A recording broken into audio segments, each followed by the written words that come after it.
আজকেও কাফি online activities উনি খুবই সচেতনমূলক ভিডিও করতেন। আগে বলতো যে আমি কাউকে পা চাটতে আসি নাই, কারো পা চাটতে আসি নাই, পয়েন্টে আসেন কথা বলি। শুনেছেন না আপনারা? সরকারের বিরুদ্ধে সেই সময় প্রশাসন, সরকার এবং বিভিন্ন ব্যাপারে সচেতন ছিল, এমনকি ছাত্র আন্দোলনও সামনে ছিল। কিন্তু বই মেলাতে বই লেখা এবং বই বিক্রি আর কিছু কাজ নিয়ে বিতর্কিত হয়েছে, এটা ঠিক, কিন্তু তার বাড়িতে আগুন লাগাতে হবে এটা তো ঠিক না। কথা কয় না, বাড়িতে আগুন লাগানো যাবে? আগুন দিয়ে রাজনীতি করা যাবে না। এই আগুন লাগাচ্ছেও কারা? যদিও কাফি বলেছে আমার বাড়িতে আগুন লাগিয়েছে আওয়ামী লীগরা, কারণ যখন কোনো ঝামেলা হয় তখন তৃতীয় পক্ষ সুবিধা নিতে চায়। এটা কিন্তু মাথায় রাখা লাগবে, তৃতীয় পক্ষ যেন সুবিধা না নিতে পারে। এখন তো সমস্যা চলছে এমন যে মানুষ যেন বলে যে আগেই তো ভালো ছিলাম। বোঝেননি? খুন, গুম, চুরি, ডাকাতি, ছিনতাই, এমনকি শাসনহীনতা, জ্যাম, যানজট বেড়েছে না কমেছে? বেড়েছে, অনেক গুণ বেড়েছে। বাড়ার কারণ কি জানেন? বলবো? আল্লামা সাইদি বললেন যে একজন কাফন চোর ছিল। সে কাফন চোর মারা যাওয়ার সময় ওসিয়াত করলো যে আমি মারা যাওয়ার পরে তোমরা এমন কিছু করবা যাতে লোকে আমারে ভালো বলে, তোমাদের বাবারে ভালো বলে। তো যখন কাফন চোর মারা গেল, ওরা চিন্তা করলো আমরা তাহলে নামাজ পড়ি। 3-4টা ছেলে ওরা চিন্তা করলো আমরা নামাজ পড়ি, আমরা আর কাফন চুরি করা যাবে না। আব্বা যেহেতু বলেছে আব্বারে যেন লোকে ভালো বলে, তো নামাজ পড়ে। নামাজ পড়লেও মানুষ বলে নামাজ পড়লে কি হবে, কাফন চোর আছে। তো তাইলে দেখলো শুধু নামাজ পড়লে হবে না, কি করা যায়, আরো কিছু ভালো কাজ করি। প্রতি ওয়াক্ত নামাজে কিছু তাবারক নিয়ে যায়, সব মুসাল্লিদের খাওয়ায়। মানুষে জিজ্ঞেস করে আজকে জিলেপি দিল কে? কয় ওই যে কাফন চোরা ছেলেরা দিস। বেকায়দা না? চিন্তা করলে এ করেও তো হাসছে না, তাই আরো ভালো কাজ করি, গ্রেড বাড়াই। কি করা যায়? এই গ্রামে দেখো কারা অসহায় আছে, ঘর নাই, বাড়ি নাই, টাকা নাই, তাদেরকে টাকা দিই, ঘর দিই, বাড়ি দিই। এইগুলো দেশে যার ঘর ছিল না ঘর হয়েছে, যার ছাগল ছিল না ছাগল দেশে, গরু ছিল না গরু দেশে। কয় এগুলো কই পাইলা? কয় যে কাফন চোরা ছেলেরা দেশে। তো তাহলে এটা দিয়েও তো মান সম্মান আব্বারে বাড়াইতে পারলাম না। এখন 3 ভাই 4 ভাই তারা মিটিং করলো যে আব্বার তো মান বাড়াইতে পারি না, আব্বারে তো কেউ ভালো বলে না, কি করা যায়? আমরা তাহলে আবার কাপন চুরিতে ফিরে যাব। কাপন চুরি করে মানুষে বলে যে ওর বাপও কাপন চুরি করতো, এও কাপন চুরি করে, তাইলে কি আব্বার দাম বাড়লো?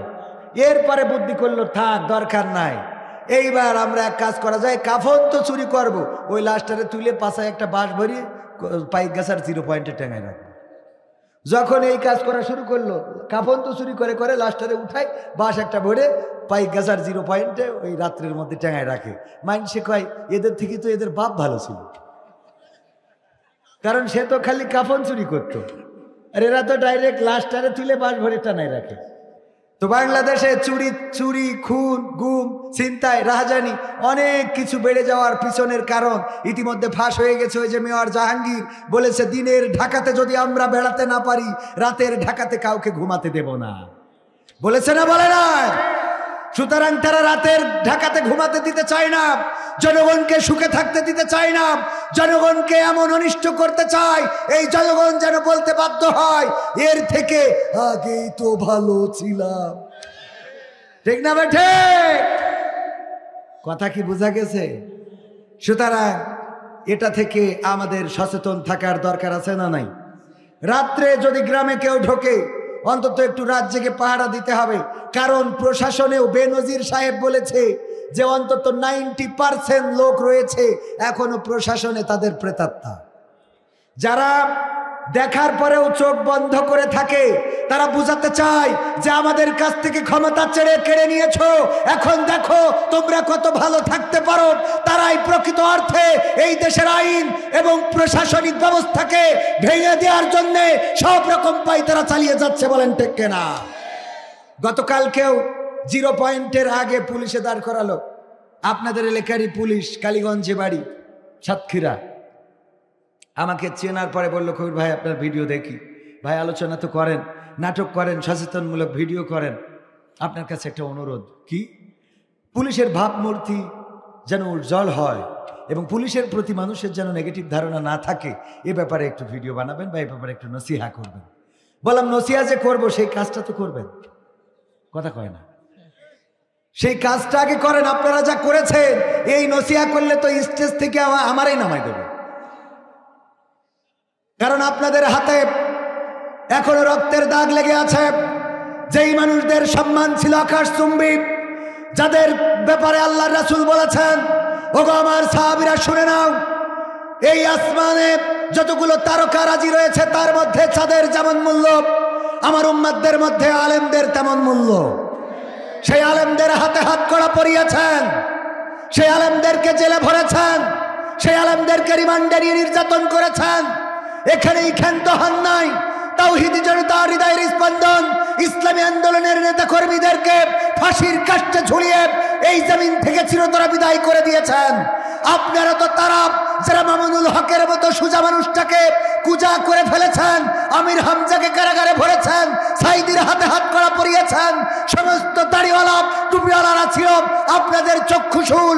আপনাদের এই ইমেজটা যদি উদ্ধার করতে হয়, এই আলেমদের নিরাপত্তার ব্যবস্থাকে করতে হবে, ঠিক না বেঠে? এখনো সুযোগ খোঁজে, এখনো সুযোগ খোঁজে যে 90% এখনো আমাদের সামনে দাঁড়াবে। তারা টেনশনের কোনো কারণ নাই, কারণ এতদিন সরকার বলেছিল খাও আমার গাও আমার, খেয়েছে আর গেয়েছে। একজন এমপি মন্ত্রীর থেকে থানার ওসির দাম বেশি ছিল। আমি বলেছি কোন পুলিশ, বিডিআর, বিজিবি, আর্মি তারা জনগণের ঊর্ধ্বে নয়, কারণ এই জনগণের ট্যাক্সের টাকায় তাদের বউয়ের লিপস্টিকের টাকা হয়, এই জনগণের ট্যাক্সের টাকায় তাদের বউয়ের ব্লাউজ, এই জনগণের ট্যাক্সের টাকায় তাদের বউয়ের শাড়ি সায়া, এই জনগণের ট্যাক্সের টাকায় তাদের সন্তানের পায়ের কেটস, এই জনগণের ট্যাক্সের টাকায় তাদের সন্তানের স্কুল ড্রেস, এই জনগণের ট্যাক্সের টাকায় তাদের বাবার ঔষধ, এই জনগণের ট্যাক্সের টাকায় তাদের মায়ের শাড়ি, আবার তারা আমাদের ট্যাক্সের টাকায় কেনা বন্দুক আর তার গুলি আমাদেরকে উপহার দেয়। বলেন ঠিক কিনা? আর জনগণের বুকে যদি গুলি চালানো হয়, অন্যায় ভাবে যদি গ্রেফতার করা হয়, আল্লাহর কসম করে বলি বাংলার তাওহীদি জনতা আবারও রাস্তায় নামবে, রক্ত লাগে রক্ত দেবে, কিন্তু জনগণের সেবক যারা তাদেরকে জনগণের সেবা করতে বাধ্য করবে। জনগণের সেবায় নিয়োজিত থাকতে হবে। সিঙ্গাপুর যাওয়ার পরে ওখানে যে শুনলাম পুলিশ জনগণকে স্যার বলে। পুলিশ জনগণকে কি বলে? আর আমাদের দেশে পুলিশকে স্যার না বললে উনার মাইন্ডে লেগে যায়। এখন থেকে কোন পুলিশ, কোন ট্রাফিক বা এই আইন প্রশাসনের যারা নৈতিক দায়িত্ব যদি পালন না করে, তাইলে 999-999-9 ফোন দেবেন। এরপরেও যদি অসহযোগিতা করে, বৈষম্য বিরোধী ছাত্র আন্দোলন আছে না নাই, জানিয়ে দেবেন যে এই লোকটারে ফোন দিছিলাম, সহযোগিতা করে নাই। কারণ আইনের কাজ যদি আইন না করে, তখন আইনের কাজ করার জন্য বাংলাদেশের জনগণ আছে, কারণ জনগণের জন্যই আইন, আইনের জন্য জনগণ না, ঠিক না বেঠা? আমাদের জন্য যে আইন প্রয়োজন সেই আইন আমাদের জন্য করতে হবে। আইন করিয়েছে সেই আইনে আমাদের চলতে হবে, আমরা মানুষ, এটা আমাদের জন্য প্রযোজ্য না, ঠিক না বেঠিক? আমাদের যদি এখন সরকার আইন করে বাংলাদেশের জনগণ ভাত খাওয়া যাবে না, রাসূলের সুন্নাহ খুরমা খেয়ে দিন কাটাইতে হবে, মানবো আমরা? না, আমাদের মোটে দিন চলে না, বিড়ি খাওয়ার টাকা নেই, খুরমা কেন মুখ বোঝেননি? তাহলে ওই আইন কি মানা যাবে? ওটা সৌদি আরবে যেই করেন। আমাদের ভাত না খালি হয় না, আমাদের ভাত খাওয়ার নেশায় এমন, ডাক্তার বললো যে আপনার তো বেকায়দা অবস্থা, শরীরে বুড়ি তো চাল কুমড়া হয়ে গেছে, তো আপনি সকালে একটা রুটি খাবেন, দুপুরে 2টা, রাত্রি 2টা। কয় স্যার ভাত খাওয়ার আগে খাবো না পরে খাবো? মানে ভাত খাইতেই হবে। আর আমারও আসলে একটা সত্য বলতে, রুটি খাওয়ার পরেও মনে হয় এখনো খাইনি, ভাত না খাওয়া পর্যন্ত মনে হয় এখনো দুপুরের খাওয়া হয়নি, রাত্রের খাওয়া হয়নি। এটা এরকম আপনাদের মনে হয় কিনা? মনে হয় আমাদের ভাত না খাইলে চলে। এখন আইন যদি করে যে ভাত এখন তো খাওয়া যাবে না, বিড়ি খেয়ে দিন কাটাইতে হবে, মানবো আমরা? হ্যাঁ, এটা মানবো না।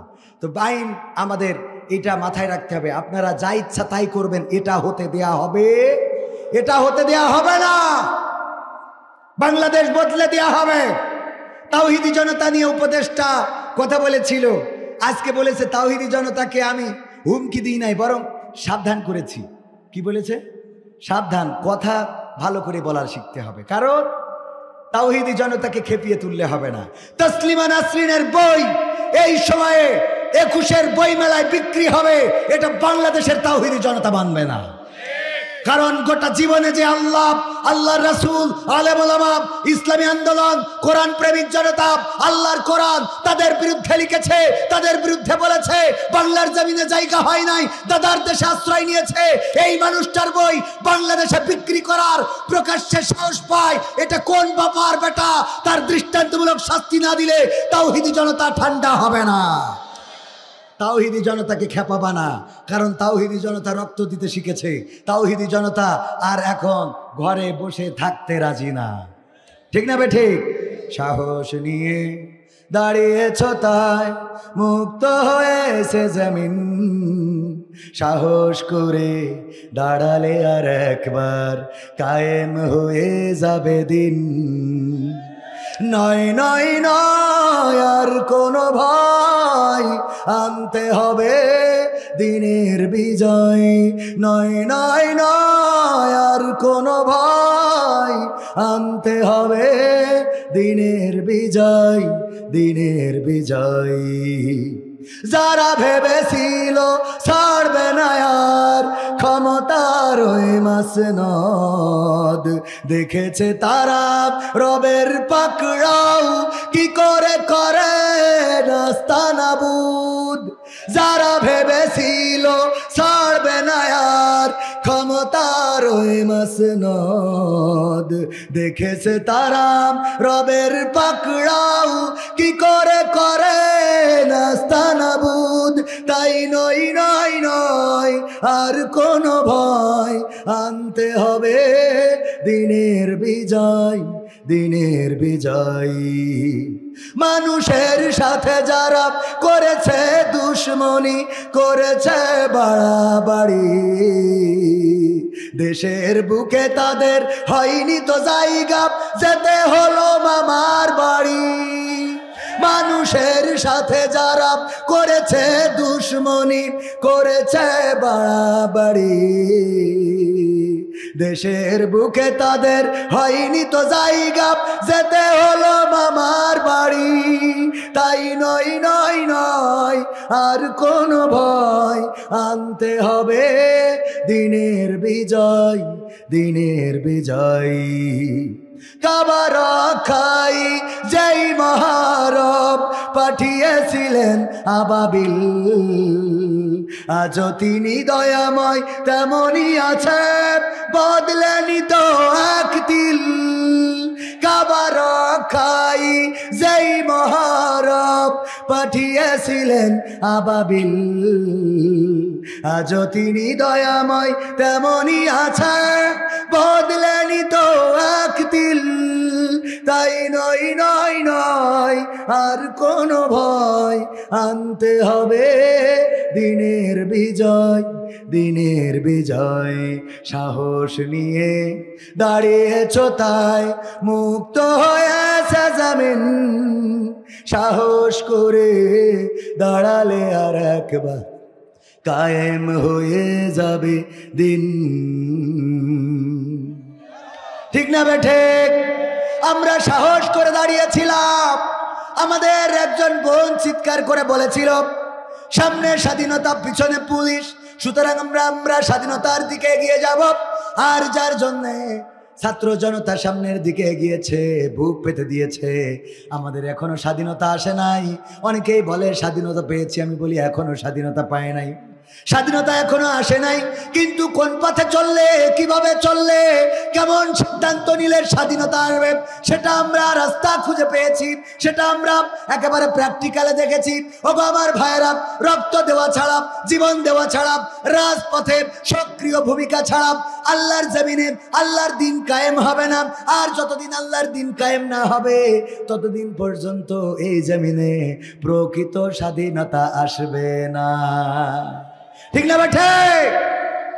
চোর যদি চুরি করে হাতের কবজি কেটে দেওয়ার আইন আছে না নাই?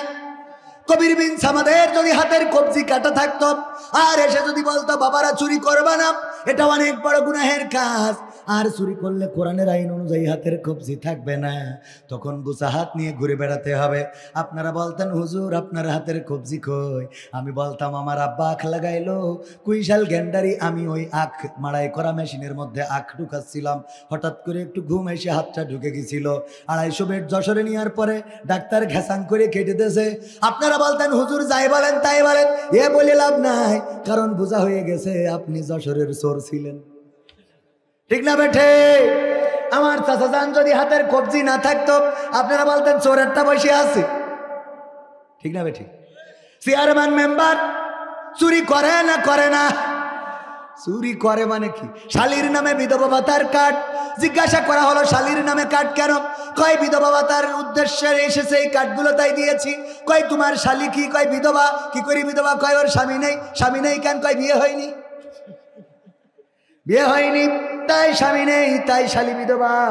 এই অবস্থা করেছে। ওগো আমার ভাইরা, এই জন্যে চুরি যারা করবে তাদের হাতের কবজি থাকবে না। এই জন্যে কোরআনের আইন ওরা চায় না চুরি করে করে বেগুন পাড়ার কানাডায় বাড়ি আছে না নাই? চুরি করে ছেলে পড়ায় আমেরিকায়, মেয়ে পড়ে লন্ডনে, কিছু হইলেই চিকিৎসা নিতে যায় সিঙ্গাপুরে, আর পিকনিক করতে যায় থাইল্যান্ডে, টাকা রাখে সুইজারল্যান্ডে, আর আপনার বুর্জ খলিফায় রয়েছে তার ফ্ল্যাট। এত কিছু থাকার পরে আমাদের রমজানের মাস আসলে বলে ওগো আমাদের ভাইয়েরা তোমরা বড়ই দিয়ে আর পেয়ারা দিয়ে ইফতারি করবা। ঠিক না বেঠে? কেন আমরা বড়ই পেয়ারা খাবো কেন? এই দেশে উন্নয়ন এত হলো, বড়ই পেয়ারায় কেন যেতে হবে?